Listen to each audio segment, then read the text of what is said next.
Assalamualaikum warahmatullahi wabarakatuh. Halo rekan-rekan guru honorer semuanya dimanapun berada. Bertemu lagi di channel Indahnya Berbagi dengan saya Bu Wiwin. Kali ini saya akan membagikan lagi soal-soal tryout P3K khusus untuk materi matematika PGSD yang sudah saya dapatkan dari berbagai sumber beserta pembahasannya.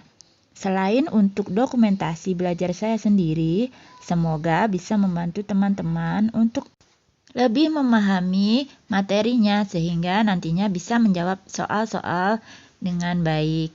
Yuk kita mulai saja. Soal nomor 1.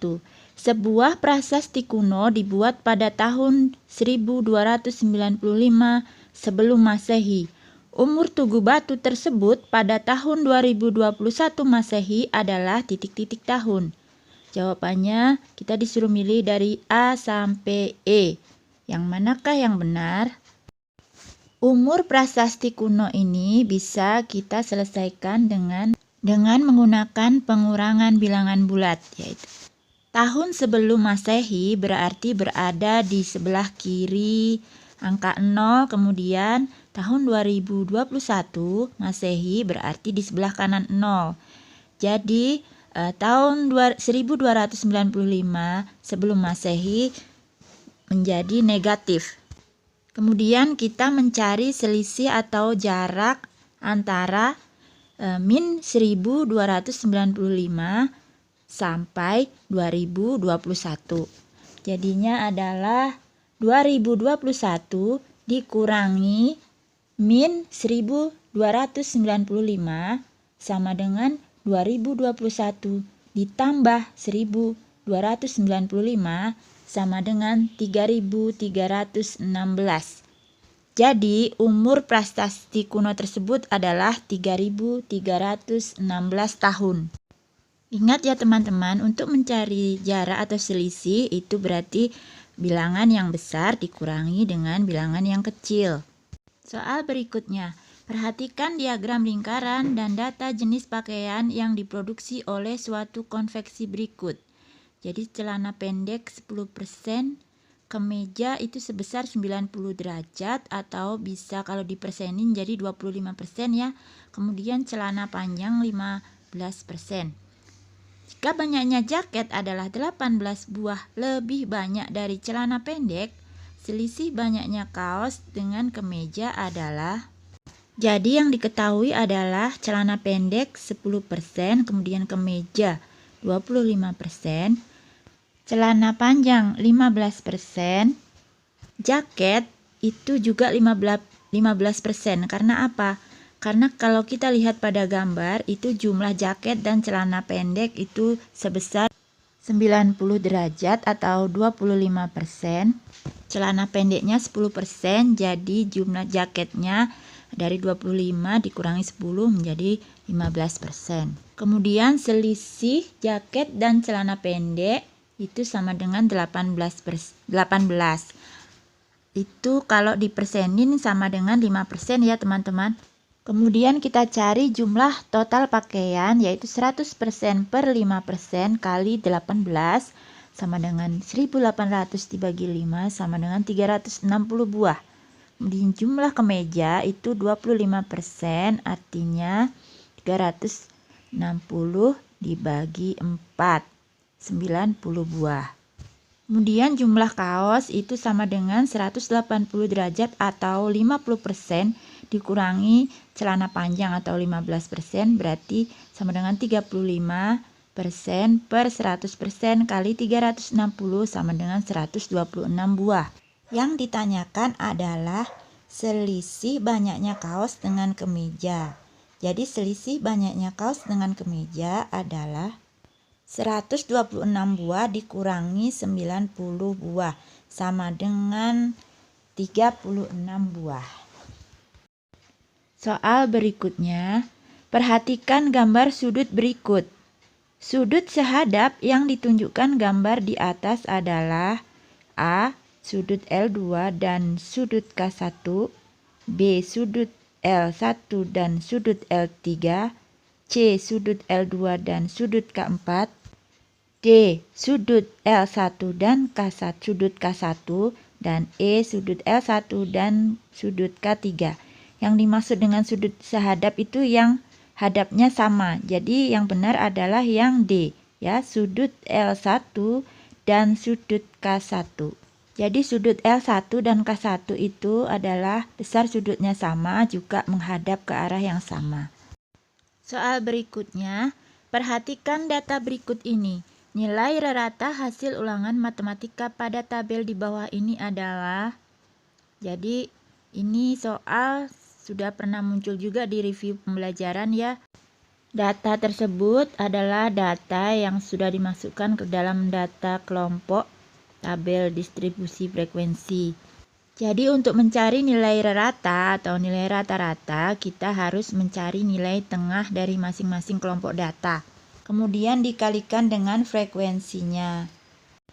Data pertama, frekuensinya 3, nilai tengahnya 45,5.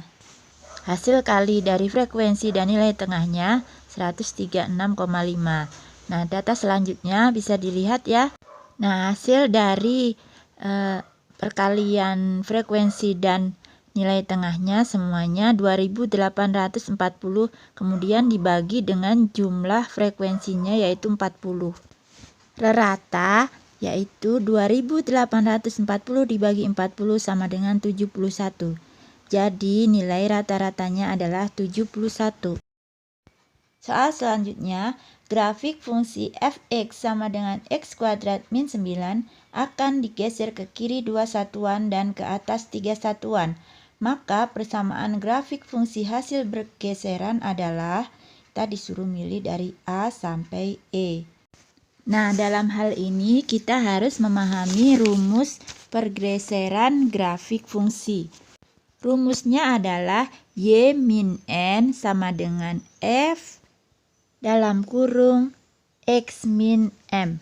Untuk N berarti dia digeser ke atas atau ke bawah, dan kemudian untuk M berarti digeser ke kiri atau ke kanan, tergantung dari kanan kirinya atau negatif positifnya, ya. Untuk ke kiri atau ke bawah berarti dia bernilai negatif, dan untuk ke atas atau ke kanan berarti dia bernilai positif. Nah, tinggal dimasukin ke dalam rumusnya. Nah, di sini dibilang akan digeser ke kiri 2 satuan dan ke atas 3 satuan. Berarti N-nya sama dengan 3, M-nya sama dengan min 2. Tinggal kita masukkan. Jadi Y min 3 sama dengan X min 2 kuadrat min 9. Y min 3 sama dengan X plus 2 kuadrat min 9. Y min 3 sama dengan X kuadrat plus 4X plus 4 min 9. Y min 3 sama dengan X kuadrat plus 4X min 5. Kemudian 3-nya kita geser ke kanan, jadinya Y sama dengan X kuadrat plus 4X min 5 plus 3. Jadinya Y sama dengan X kuadrat plus 4X min 2. Jadi persamaan grafik fungsi hasil pergeserannya adalah, jadi jawabannya adalah C. Gimana teman-teman? Sudah paham bukan? Ya, kita lanjut ke soal berikutnya. Soal berikutnya, perhatikan gambar berikut ini. Jika luas daerah yang diarsir adalah 20 cm persegi, maka luas daerah yang tidak diarsir adalah titik-titik. Nah, untuk mencari luas yang tidak diarsir berarti adalah luas dari persegi panjang dikurangi dengan luas segitiga yang diarsir. Nah, kita tahu bahwa segitiga itu adalah dari setengahnya persegi panjang. Berarti kita bisa membentuk segitiga di dalam persegi panjang tersebut. Dan juga di situ sudah dikasih petunjuk bahwa untuk 2 titik itu bisa muat jadi 2 segitiga. Nah, kita bentuk segitiga-segitiganya dan dapatlah kita ada 6 segitiga. Setiap segitiga mempunyai luas 20 cm persegi, jadi luas semua segitiga yaitu 20 dikali 6 sama dengan 120 cm persegi.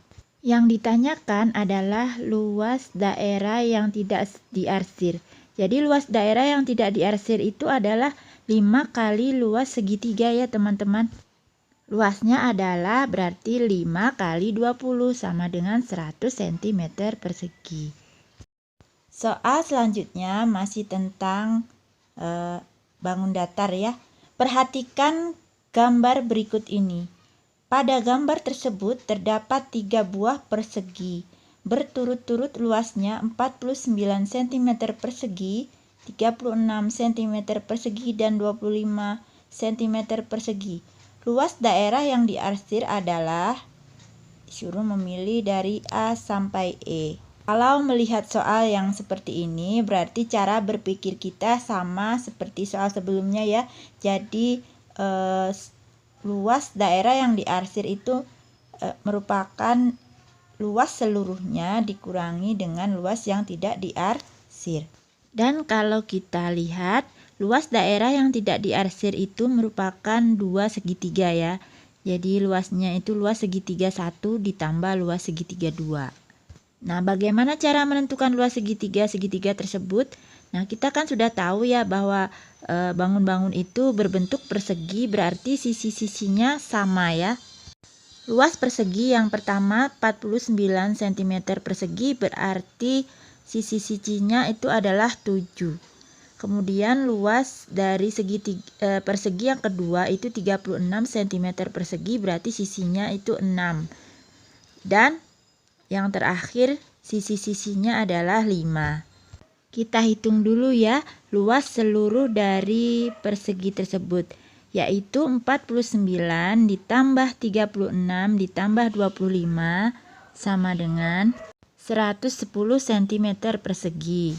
Luas segitiga pertama yaitu alas kali tinggi bagi 2 sama dengan 7 kali 7 dibagi 2 sama dengan 49 dibagi 2 sama dengan 24,5 cm persegi.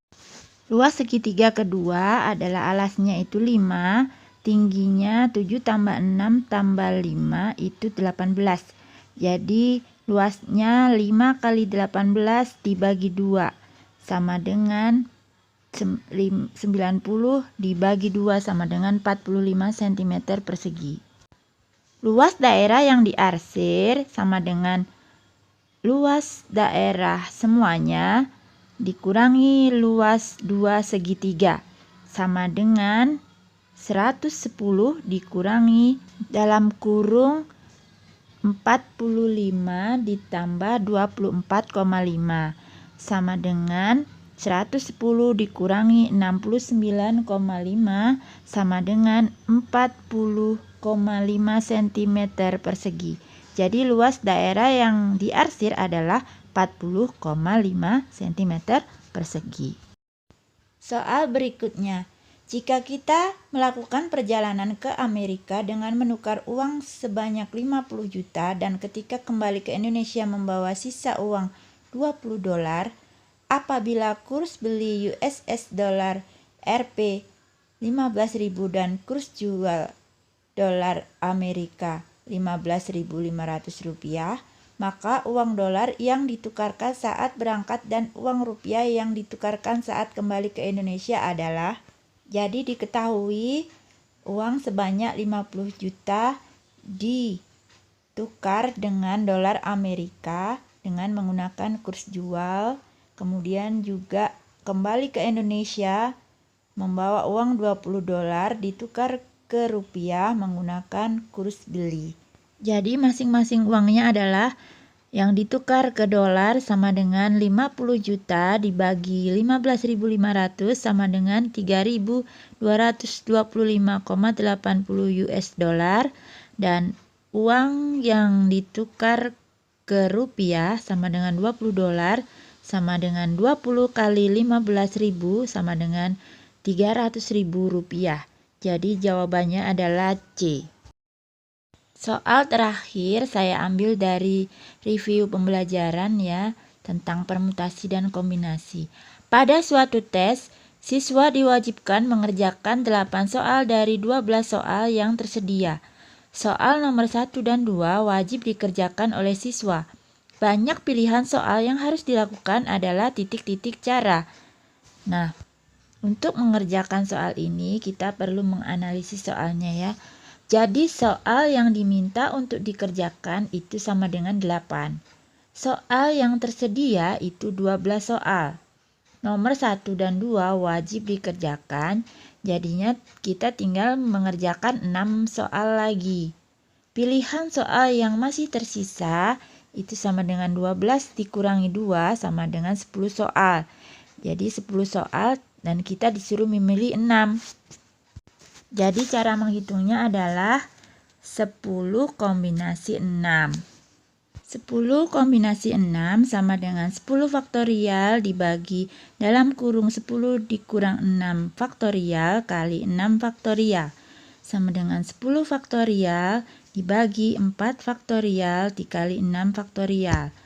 10 faktorial itu sama dengan 10 kali 9 kali 8 kali 7 kali 6 faktorial dibagi 4 faktorial kali 6 faktorial sama dengan 10 kali 9 kali 8 kali 7 dibagi 4 kali 3 kali 2 kali 1 sama dengan 10 kali 3 kali 7 sama dengan 210.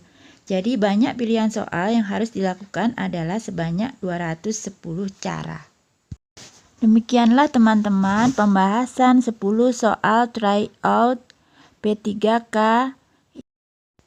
seri belajar mandiri di SIM PKB. Semoga bisa bermanfaat sebagai referensi belajar. Jangan lupa tetap semangat dan sampai jumpa pada pembahasan soal-soal berikutnya. Wassalamualaikum warahmatullahi wabarakatuh.